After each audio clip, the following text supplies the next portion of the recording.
बच्चों, हम लोग भारत के उत्तरी विशाल मैदान का प्रादेशिक विभाजन डिस्कस कर रहे थे। पिछली क्लास में हमने राजस्थान प्लेन, पंजाब प्लेन और गंगा प्लेन की बात की है।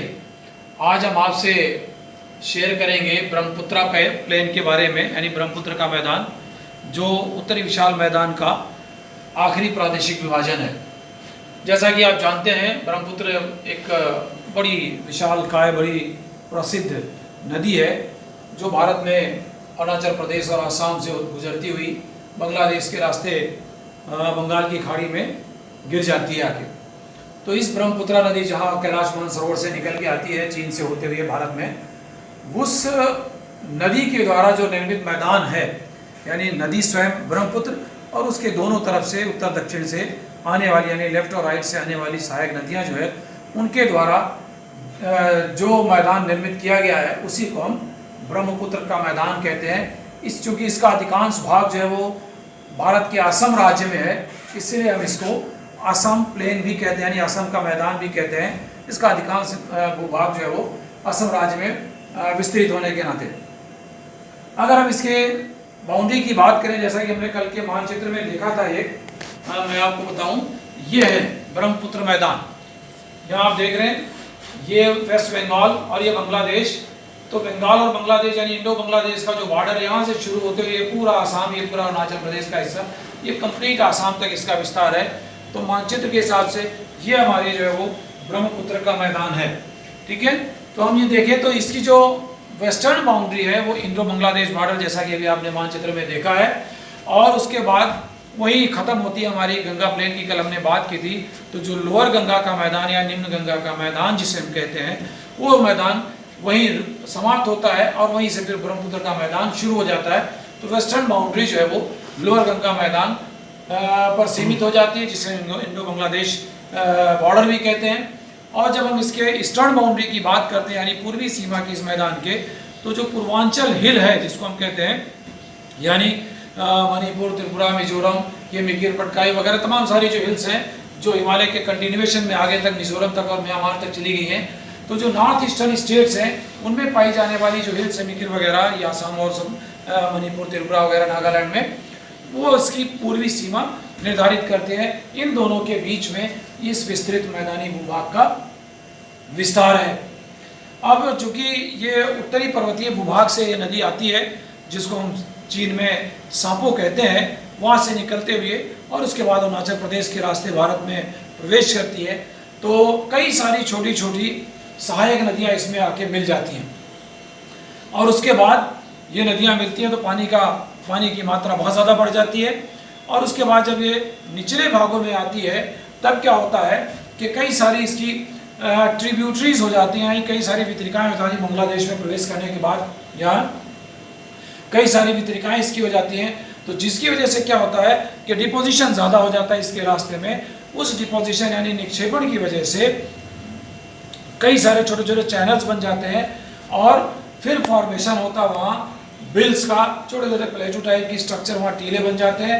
और ख़ास तौर से ऑक्सबो लेक भी, कुछ जैसे कल हमने बात की थी, जब मेंडर होता है किसी नदी का, विसर्ग जिसे हम कहते हैं, तो उस विसर्ग की वजह से ऑक्सबो लेक टाइप की स्ट्रक्चर भी बन जाती है।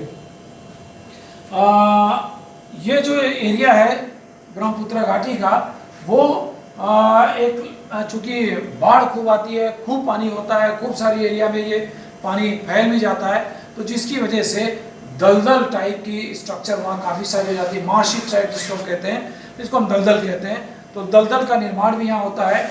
और उसके साथ साथ जो अपर्दन के द्वारा इसके पदार्थ आते हैं इस नदी के साथ साथ, उनका भी निक्षेपण होता है, जिसकी वजह से हम कई तरह एलुवियल फैन जिसको हम कहते हैं, कांप के जो फैन पंख बन जाते हैं, पंख जिसको हम कहते हैं, उनका निर्माण हो जाता है। खूब डिपोजिशन होता है, और डिपोजिशन के बाद वो सारा एरिया ऐसा हो जाता है जो हम गंगा मैदानों में तराई जैसी कंडीशन पाते हैं, उस तरह से तराई जैसा या सेमी तराई जैसी कंडीशन पाई जाती है मृदाओं में। तो वो तराई जो एरिया वो लगभग दलदल प्रकार का है, क्योंकि पानी वहाँ ज़्यादा समय तक रुकता है और वहाँ खूब सारे जंगलों का, वृक्षों का, वनस्पतियों का, ये सब का जो है वो सघन मात्रा में वृद्धि होती है और खूब सारे घने जंगल पाए जाते हैं, जिसकी वजह से इसीलिए इस ब्रह्मपुत्रा वैली में टी प्लांटेशन के साथ साथ वनों की कटाई एक प्रमुख व्यवसाय भी है और इन वनों के आधार पर बहुत सारे छोटे छोटे कुटीर उद्योगों का भी यहाँ स्थापना हुई है। एक बड़ी महत्वपूर्ण बात है जो प्रतियोगी परीक्षाओं में पूछा जाता है आपसे, वो देखें कि ये भारत की एक ऐसी महत्वपूर्ण नदी है जो जिस नदी में, जैसे हमने यहाँ डिपोजिशन की बात की थी, उसकी वजह से इसमें आइलैंड भी कई जगह पाए जाते हैं, यानी छोटे छोटे द्वीप जिसको हम नदी द्वीप कहते हैं। उसमें से दुनिया का, पूरे विश्व का एक दूसरे नंबर का विशाल द्वीप है अमेजन नदी में जो द्वीप है।